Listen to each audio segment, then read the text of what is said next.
अभी आपको बोर्ड पर दिखाई दे रहा होगा क्लास 10th का वस्तुनिष्ठ प्रश्न है।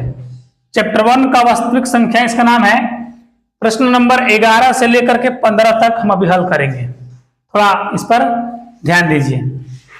इसको हल करना बड़ी बात नहीं है, इसको जल्दी करना जरूरी है, क्योंकि बहुत सारे बच्चे ऑब्जेक्टिव में फंस जाते हैं। ऑब्जेक्टिव में बहुत ज्यादा समय दे देते हैं, जिससे उनको पूरा सवाल हल करने का समय नहीं मिलता। तो इसमें ध्यान से देखेंगे, जो क्वेश्चन है इसको क्या करना है, गुणा करना है। तो जब इसको गुणा करिएगा, गुणा करके बताना है कि ये परिमेय है कि अपरिमेय है। तो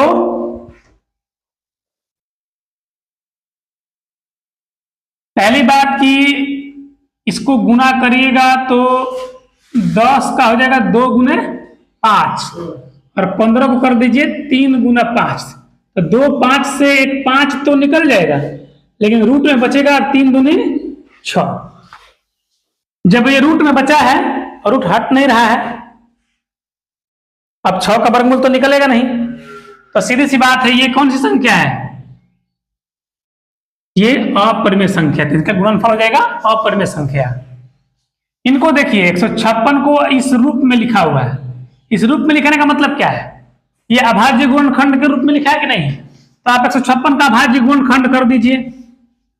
156 का अभाज्य गुणनखंड क्या हो जाएगा, तो आप इसको देखिए, पहले ये 13 से कटेगा, 13 एक बार में कटेगा, एक बार में 13, फिर 2 बचा 6, 2 बचा तो 2 5 26, 13 दूनी 26, 13 गुने 12 ऐसे कर लीजिए। अब 12 को फिर तोड़ लीजिए, 2 गुने 3। तो आप देख रहे हैं कि x plus y plus z आपको निकालना है, और x क्या है, 2 का पावर। तो 2 का पावर यहाँ पे कितना है, 2 है, x के जगह पे 2 लिखेंगे। y मतलब 3 का पावर, तो 3 का पावर कितना है, 1 है, और कोई 3 इसमें है नहीं, 1 हो जाएगा। और z मतलब 13 का पावर, तो z के जगह पे हम क्या लिखेंगे, 13 का पावर कितना है, 13 का, इसमें 1 ही 13 है, 13 का पावर 1 है। आंसर हो गया 4। अगला ये 13 नंबर जो क्वेश्चन है, आप इसको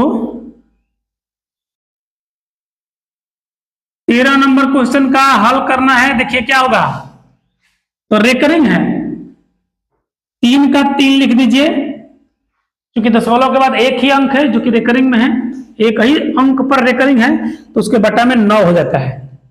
बताइए कितना हो गया, 1/3 प्लस ये 0.4 है, तो 4/9 हो जाएगा। ठीक है, तो सरलतम रूप में इसको क्या करेंगे, ऐड कर देंगे।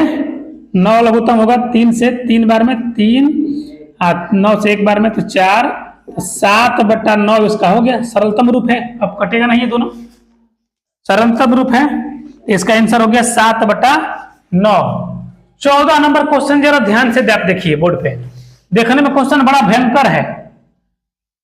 यदि Q एक धनात्मक पूर्णांक है, तो इनमें से कौन धनात्मक विषम पूर्णांक है, धनात्मक विषम पूर्णांक। भैया ये 6 कटेगा कि नहीं, 2 से 6 Q 2 से कटेगा, और ये कट जाएगा, मतलब ये नहीं होगा। ये क्या है, सम है, ये भी 2 से कट रहा है, ये भी 2 से कट रहा है, तो सम है। ये भी 2 से कट रहा है, ये भी 2 से कट रहा है, सम है। ये भी 2 से कट रहा है, ये भी 2 से कट रहा है, सम है। ये 2 से कट रहा है, लेकिन ये 2 से नहीं कट रहा है, इसलिए ये विषम है। यही आंसर होगा, यही आंसर होगा। ठीक है, 15 नंबर संख्या देखिए। 15 नंबर क्वेश्चन कह रहा है कि यदि 2 संख्याओं का मौसा 25 है और लौसा 50 है, तो उन संख्याओं का गुणनफल क्या होगा। भैया संख्या का गुणनफल आप तब न निकालेंगे जब दोनों संख्या आपको पता हो। यहां पर तो दोनों संख्याओं का लौसा मसा दिया है, लेकिन उनका वो दोनों संख्याएं अलग अलग आपको नहीं दिया है। देखिए ध्यान दीजिए, बहुत बड़ी बात है, इसको थोड़ा सा समय देंगे। इसमें क्या करते हैं ना कि हम किसी संख्या को मान लेते हैं a m, और दूसरी संख्या को मानते हैं a n। तो इनका मौसा हो जाता है क्या, a, क्योंकि दोनों में कॉमन है, इसलिए कॉमन भी लिया है। और लौसा क्या हो जाएगा, तो लॉसा जो दोनों में कॉमन रहता है उसमें से एक होता है और जो बाकी बचता है वो सब रहता है, ये होगा उसका लॉसा।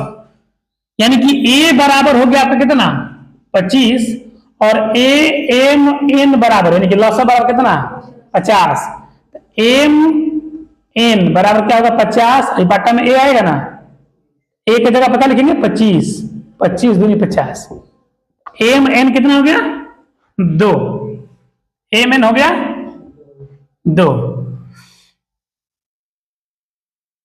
अब दोनों संख्याओं का गुणनफल क्या होगा, ए एम और ए एन में जब गुना करिएगा तो क्या होगा ए स्क्वायर एम एन होगा ना, होगा कि नहीं होगा। ए का मान कितना है 25, स्क्वायर कर दीजिए, और एम एन दोनों मिला के कितना है यहाँ पे 2 है, 25 का स्क्वायर 625 गुने 2 मतलब 1250, ये होगा इसका।